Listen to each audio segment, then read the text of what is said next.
Hey there, how's it going? So I turned in Bug's 1,000 Books Before Kindergarten record today. So if you haven't heard of it, 1,000 Books Before Kindergarten is a push from the libraries to encourage you to read to your children so that they in turn like to read books and want to hear them read to them. And it's a cool program. I mean, how many people have read 1,000 books before they were in kindergarten? What kept me from turning this record in before today is that I thought up until last summer that it had to be 1,000 individual books. So 1,000 completely different books to read to my children. And by last June or July, I can't remember when, I was at about 500 or so books for Bug. And then I was talking to my librarian. Says, no, it's just 1,000 books total read. They can be the same book over and over. It doesn't need to be 1,000 separate books. And I looked at her and I said, so I could have had this done by the time he was one. Like I could have had Mr. Man done by the time he was one. And she goes, why? What have you been doing? And I told her I'd been tracking every individual book that was not like that I like the first time I read it. So that made a big difference. And since then I have been counting everything that we have read, whether it's the first time, whether it's the 20th time. And I brought I I looked at my list this morning. I was like, oh, we finally hit 1,000 books. So yes, I have a Google spreadsheet, and I had the name of the book, the author, the genre, whether it was one of my books or a library book. And I also, because I'm a bit of a nerd, I had a pivot table and pivot charts to show me all of the data that I was collecting off of it. I should have noted the dates that I read them, but I didn't. So it was just all the books.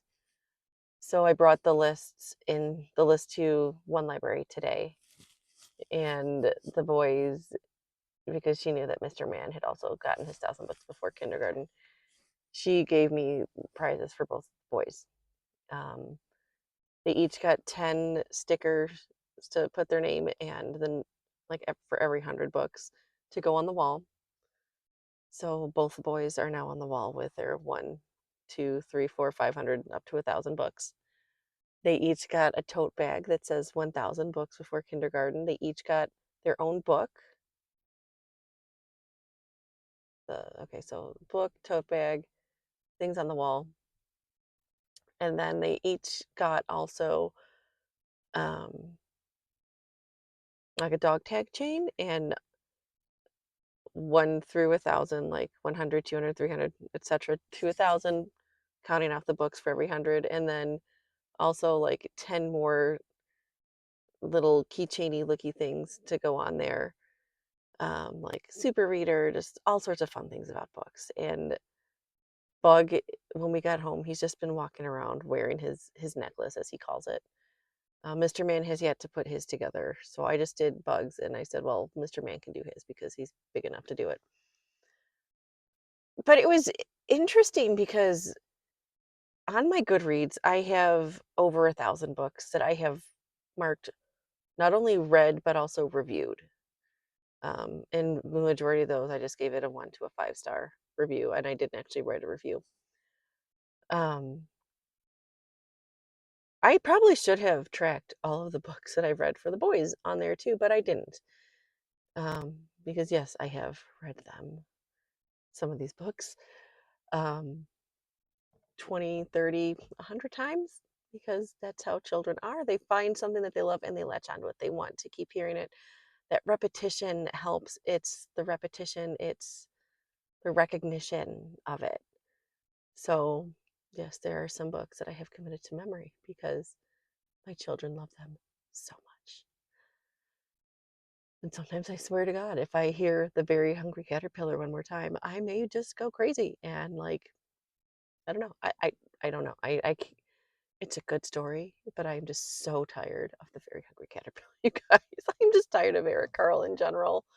Between the Very Hungry Caterpillar, brown bear, polar bear, panda bear, like what did you hear? What did you see? Those ones. I just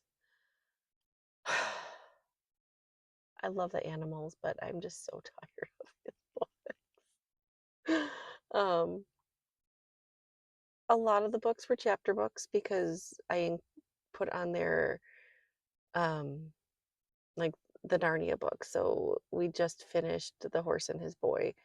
So that's Lion the Witch and the Wardrobe, The Horse and His Boy, Prince Caspian, um, The Magician's Nephew, Charlie and the Chocolate Factory. We've listened to like a dozen times. Books 1 through 7 of the series of Unfortunate Events is in there too.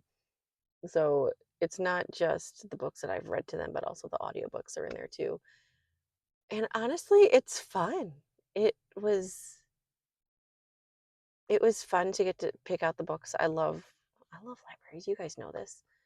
Um, but just going through the books and it when I look at the genres, especially this year, Classical Conversations gives you a recommended book list. So I printed it up and I put dates on, like next to the topics and stuff to tell my librarian, okay, these are the dates that we'll be covering this during our homeschool program this year. And every week when I go in, she has more books for me off of that list. So some of them way, way, way above the reading level for a 6-year-old or a 2-year-old. But you can still go through and find the bits and pieces of it that are relevant to the kids, that the kids are going to understand. So there's been biographies, there's been stuff on geology, stuff on history. I mean, this past week it was books on the Olmecs, the Mayas, and the Aztecs. Um, do we have the Incas too? I think I just picked up an Inca book this week. But I mean, it's topics that you wouldn't necessarily expect your kids to read. So it's just been fun to explore and to have them see that these are the types of things you can learn about. These are the books you can get from the library. And I know there's people that are like, how dare you go to the library? Do you know how they indoctrinate your kids? Listen, if you want your kid to read, the library is the best resource out there because they have so many books available for free. And if you're worried about what content they're going to see and read, then be a responsible parent. Take your kids in, look through the books that they want to check out. And if it's something you don't agree with, don't check it out. There's a ton of books that my kids have brought up to me, and I was like, no, you're not checking that one out. Not something you need to be learning about, not something you need to see, not something you need to read about. And that's what it is. If there's books that I don't want to read, I'm not going to check them out. It's the same thing for my kids. So don't give me the crap that, how dare you go? How dare you go to the library? Like, you shouldn't be supporting them. You know what? My tax dollars support them. And I become friends with several different library directors, several different librarians. And you know what? They love my kids. They know my kids. They know what their interests are. They know what they like to do, what they like to read. So I'll go and they'll be like, hey, we just got this new book in. Bug might enjoy it. Or, hey, I was thinking about Mr. Man because I've been thinking about a program that we're going to do, or I saw this program's coming up at a different library. You might want to check it out there. So don't knock your libraries, guys. Go check them out. And try it. Why don't you go ahead and read 1,000 books?